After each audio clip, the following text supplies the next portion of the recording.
Opening the second southern survey of the classic of mountains and seas, we step onto a long and treacherous southern mountain range. Our journey begins at Mount Gi, where the earth-shaping lily and the exile-foretelling Zhu bird lurk in shadows. Eastward unfold peaks of peril, the flood beast Shangyu, the labor omen Huai, the serpent-infested Mount Yu. 17 wondrous mountains span 7,000 li, concealing countless uncanny beings and fate-altering omens. Step into the mist-shrouded ancient era, where our gaze falls upon the mysterious southern range recorded in the classic of mountains and seas, the second southern survey. Its beginning lies at a fantastical peak named Mount Gi. Focus intently. To its west, it borders the enigmatic land of Liuhuan. Gazing northward, through thinning fog, one glimpses the blurred silhouettes of distant peaks. While turning east, the perilous silhouette of our next destination, Mount Shangyu, looms on the horizon. Listen the sound of flowing water. That is the Ying River, gushing from the depths of Mount Gi, carrying the mountain's essence as it surges southwestward, finally merging with the Crimson Qi River. Do not be deceived by its clear currents. Hidden beneath lies a secret. Strewn across its bed are countless pieces of pure white jade and cinnabar red as clotted blood, like the crystallized essence of the earth itself. But Mount Gi's true warning lurks deep within its forests. See there, in the shadows! A beast resembling a small pig emerges silently. Its claws grotesquely chicken-like scratch the earth with a rustling sound. From its throat comes a piercing, dog-like bark. It is named Lily. Remember its form wherever it treads. Construction erupts, mountains reshaped, forests felled, and peaceful lives shattered by the clamor of quarrying and logging. Look up. An ominous shadow streaks across the sky. It is a bird, shaped like a fierce hawk, yet unnervingly, it bears claws like human hands. Its cry a nerve-rending screech. Listen closely, for the sound seems to endlessly call its own name. Zhu, Zhu. When this grotesque bird circles over a settlement, it foretells that many shall be exiled to distant lands, and a dirge of scattered homes will soon rise. Leaving Mount Gi, we advance 450 li southeast to the peak once glimpsed from afar, Mount Shangyu. Here, silence reigns supreme, devoid of all life, barren of any grass, only wild torrents raging through ravines. Within this desolate stillness, an uncanny beast lurks. It resembles a macaque but unnervingly possesses 4 ears. This is the namesake of the mountain Shangyu. Its cries mimic agonized human moans. Its appearance sounds the horn of calamity wherever it emerges in a settlement. Cataclysmic floods will drown the land. Continuing eastward 340 li, Mount Yaoguang rises before us. On its southern slopes, jade gently refracts the sunlight. Deep within its northern slopes lies dazzling gold. Yet beneath this wealth lurks another presence. Venturing deep into the caves, a humanoid monster lies dormant within. Its body is covered in coarse, boar bristle-like fur, retreating into caverns to hibernate through winter. It is named Huai. When it emerges, emitting hollow thwacks like wood being chopped, it foretells that any settlement it treads upon will sink into the depths of grinding servitude. Another 350 li eastward lies Mount Yu. Below its slopes, rivers crisscross the land. Above, torrential rains never cease. The downpour washes away all vitality, leaving the mountain utterly barren. Even more chilling, within damp rock crevices, countless venomous vipers slither silently, poised to strike. 370 li eastward stands Mount Kuf. Here too, desolation reigns, devoid of trees or grass. Only silent gold and jade buried deep within the mountain's heart bear wordless testimony.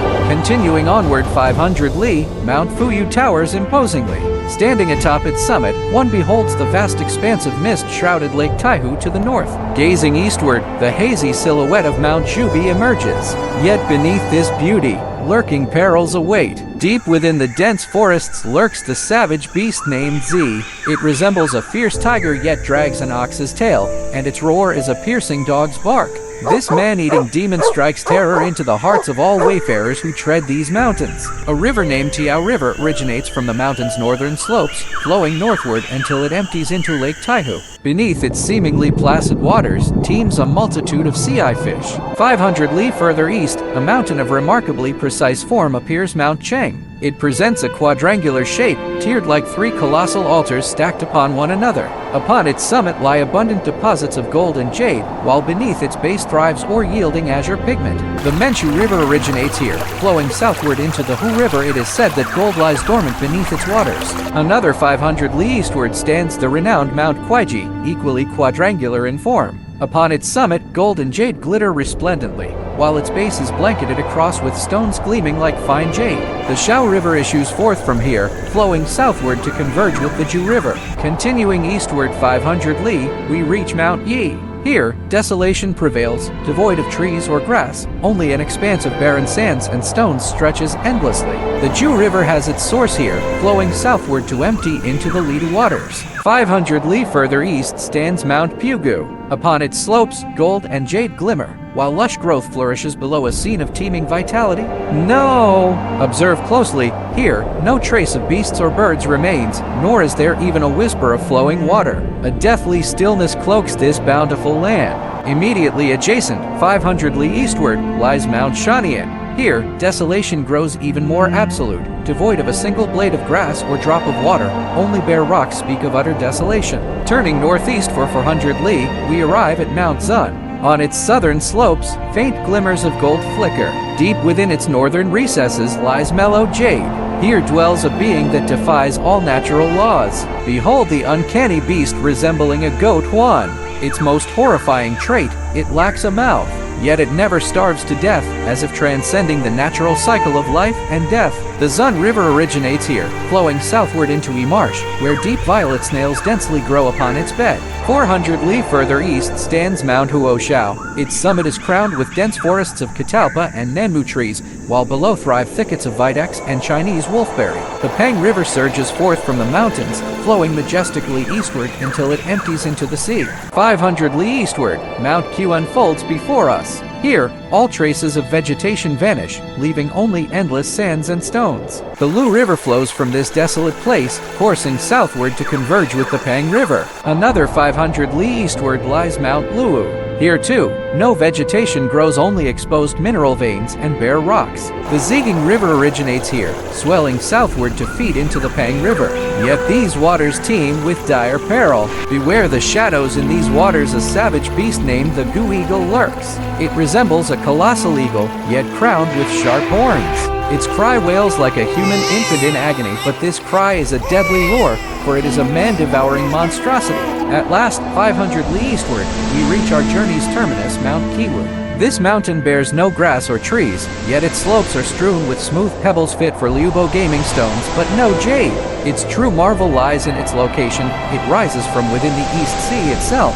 Standing atop its peak and gazing into the distance, one beholds a divine mountain shimmering with undulating light and elusive glimmer. This, it is said, is where the sun perches at rest. Looking back upon the grand journey along this second southern survey, from our departure at Mount Gi to its culmination at Mount Kiwu, 17 wondrous peaks unfold across 7,200 li. The deities reigning over this vast and mystical mountain domain all bear the form of dragon bodies crowned with bird heads. To worship these potent beings, one must bury whole animal sacrifices, fur intact alongside a ritual jade by disc deep within the earth, and offer purified glutinous rice in the form of sacred grain to the deities. The next preview, the last meridian of the South China Sea and the third meridian of the South.